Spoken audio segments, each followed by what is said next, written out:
तो आज के सारी वीडियो में मैं तुम लोग को एक्सप्लेन करने जा रहा हूँ कि जीन ग्रे कौन है, उसके पेरेंट्स कौन है, उसकी पावर्स क्या है एंड उसका जेंडर क्या है। वो फीमेल है एक्चुअली। सो इस वीडियो को देखने के बाद तुम सब एक्सपर्ट हो जाओगे, तुम सबको जीन ग्रे की बायो एकदम मैं रट दूंगा। तो इस वीडियो को पूरा देखना।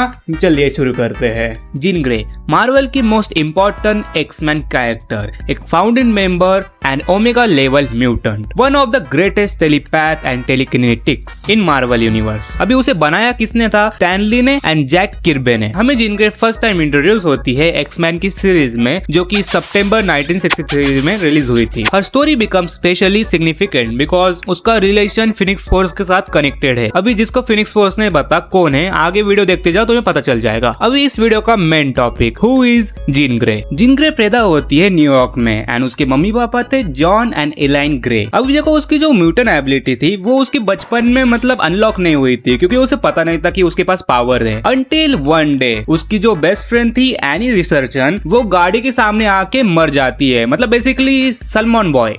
I know it was a bad joke। पर जब जीन ग्रे उसके बेस्ट फ्रेंड को देखती है कि उसकी बेस्ट फ्रेंड गाड़ी से उड़ गई है, तो उसकी पावर अनलॉक हो जाती है। ये सब रीड करने के बाद मुझे मतलब थोड़ा सा सुपर सायन टाइप वाइब आई। जब गोकू क्रिलिन को देखता है कि क्रिलिन मर गया है, तो सुपर सायन अनलॉक हो जाता है। Same goes to Jean Grey. अब स्टार्टिंग में जीन ग्रे उसकी पावर को कंट्रोल नहीं कर पाती थी, क्योंकि उसकी पावर बहुत ही खतरनाक थी। लोगों के माइंड्स के थॉट्स उसके माइंड में घुस रहे थे एंड वो कंट्रोल नहीं कर पा रही थी। उसके मम्मी पापा ने बहुत सारे डॉक्टर्स को दिखाया पर कुछ नहीं हुआ। पर एट लास्ट उसकी मम्मी पापा ने प्रोफेसर चार्ल्स जेवियर से बात की एंड प्रोफेसर चार्ल्स जेवियर ने उसकी पावर को रिकॉग्नाइज किया एंड उसे ट्रेन किया एंड टेम्पररी ब्लॉक किया उसकी टेलीपैथी को, क्योंकि वो बहुत ही यंग थी एंड वो हैंडल नहीं कर पाती थी उसकी पावर्स को। अभी बाद में जाके जीन ग्रे ज्वाइन करती है जेवियर के ओरिजिनल एक्समैन टीम को एंड उसके पार्टनर थे Cyclops also known as Scott Summers, Beast also known as Hank McCoy, Angel also known as Warren Worthington third, Iceman also known as Bobby Drake and उसको एक code name भी दिया गया था जो कि था Marvel Girl. And over the time she become known as Phoenix, dark Phoenix and eventually Jean Grey again. अभी डार्क फ्यूनिक्स कौन है, फिनिक्स कौन है, वो सब आगे पता चल जाएगा तुम सबको। अभी हम जीन ग्रे की मेन पावर्स को डिस्कस कर लेते हैं। जीन ग्रे की मेन पावर में से एक आती है टेलीपैथी, लोगों के थॉट्स रीड करना, कम्युनिकेट करना मेंटली अक्रॉस ग्रेट डिस्टेंस, जो कि हमने स्पाइडरमैन ब्रांड न्यू डे में देखा भी था। Sense emotional and mental activity,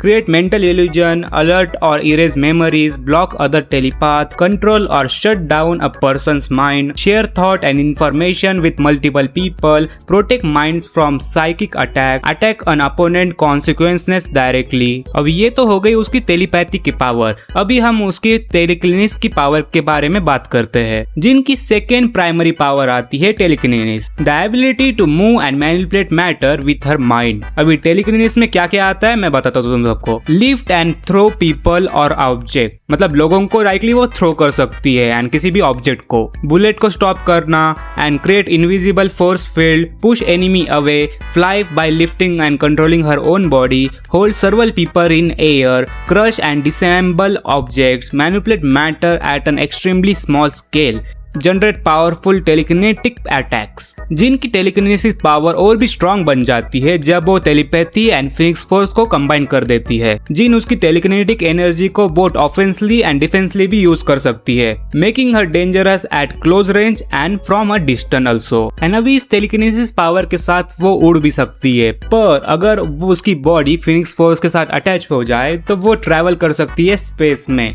and also can move with extraordinary speed. अभी बात करते हैं फिनिक्स फोर्स के बारे में। देखो फिनिक्स फोर्स को मार्वल में मतलब बहुत ही अलग ही दिखाया गया है। जिन का रिलेशन फिनिक्स फोर्स के साथ बहुत ही कनेक्टेड दिखाया गया है मार्वल के कॉमिक्स में। अभी देखो फिनिक्स फोर्स की पावर कौन सी है। फिनिक्स फोर्स की पावर है universal cycle of life, death and rebirth को वो मतलब कंट्रोल कर सकती है बेसिकली। अभी देखो जिन का कनेक्शन फिनिक्स फोर्स के साथ तब बनता है जब उसका मिशन स्पेस में होता है, मतलब वो उसके दोस्त को बचाती है बेसिकली। एंड दोस्त को बचाने के बाद फिनिक्स फोर्स को दिखता है कि ये पोटेंशियल होल्ड करती है मेरी पावर को होल्ड करने का, तो फिनिक्स फोर्स उसके शरीर में घुस जाती है एंड फिनिक्स फोर्स थोड़ी सी पावर दे देती है अपने जीन को, एंड वो पावर कौन सी है? Cosmic level energy projection, manipulation of fire and plasma, flight through space, survival in extreme environment, molecular and atomic manipulation, resurrection and rebirth, absorption and release of immense energy, telepathy across vast distance, manipulation of life energy, travel through time and space, destruction on a planetary और even large scale. बहन Stokes कितनी power दे दी। अभी आते हैं हम dark Phoenix के ऊपर। देखो अभी अपनी नॉर्मल फिनिक्स तो है, पर अभी आती है डार्क फिनिक्स। अभी डार्क फिनिक्स कौन है? सो बेसिकली इतना तुम आइडिया ले लो कि अपनी जिन ग्रे है ना, उसको पावर मिल जाती है फिनिक्स के द्वारा, ठीक है, पर जिन ग्रे उसकी पावर को कंट्रोल नहीं कर पाती। अगेन वो बचपन वाला स्टफ। फिर क्या होता है? जिन ग्रे की पावर करप्ट हो जाती है एंड वो बन जाती है dark Phoenix. And dark Phoenix को मार्वल में मतलब one of the tragic figure बताया गया है। उसकी स्टोरी हमेशा बताई जाती है क्योंकि वो एक हीरो से विलन बन गई थी। अभी आती है white Phoenix of the crown. देखो white Phoenix of the crown को जनरली बताया जाता है जिन ग्रे की हाईएस्ट फॉर्म में से एक, मतलब सबसे टॉप में। जो भी तुमने अभी तक फिनिक्स देखे हैं ना, डार्क फिनिक्स और फिनिक्स, उनमें से सबसे टॉप में आती है white Phoenix of the crown. अभी इस स्टेट में जिन मतलब डीपर कनेक्शन बनाती है फिनिक्स के साथ, दोनों एक साथ काम करते हैं एंड जिसकी वजह से दोनों की पावर इवॉल्व होती है। अब जिन का ये वर्जन रिप्रेजेंट करता है balance, enlightenment and mastery instead of corruption. White Phoenix का फंक्शन कॉस्मिक लेवल से होता है, interacting between force beyond ordinary space and time. In term of power she is far above the standard Jean Grey and most conventional super hero, and by the way most strongest also. So ये थी Jean Grey की official introduction video. अगर तुम्हें जिन grey के बारे में कुछ भी जानना था तो इस वीडियो से तुम जान सकते हो। एंड अगर तुम्हें वीडियो पसंद आएगी तो make sure to like, share and subscribe. मैं मिलता हूं ऐसे वीडियो में, तब तक के लिए बाय बाय। और हमें मार्वल में म्यूटेंट का भी इंट्रोडक्शन हो चुका है क्योंकि जिन ग्रे एक म्यूटेंट है। सो तुम लोगों को आइडिया आ चुका होगा कि मार्वल अभी म्यूटेंट को भी इंट्रोड्यूस कर रहा है क्योंकि इन्फिनिटी वॉर नहीं, एवेंजर डूम्सडे के बाद कौन सा आ रहा है? हाँ, एवेंजर सीक्रेट फोर्स में म्यूटेंट को इंट्रोड्यूस किया जाएगा क्योंकि उसमें मतलब बहुत सारे एक्समैन भी आ रहे हैं। तो तुम सबको आइडिया आ चुका होगा कि क्यों स्पाइडरमैन की मूवी में म्यूटेंट को इंट्रोड्यूस किया है। सो यही थी वीडियो। अगर वीडियो पसंद आई होगी तो make sure to like, share and subscribe. मैं मिलता हूँ तुम्हें ऐसे वीडियो में, तब तक के लिए बाय बाय।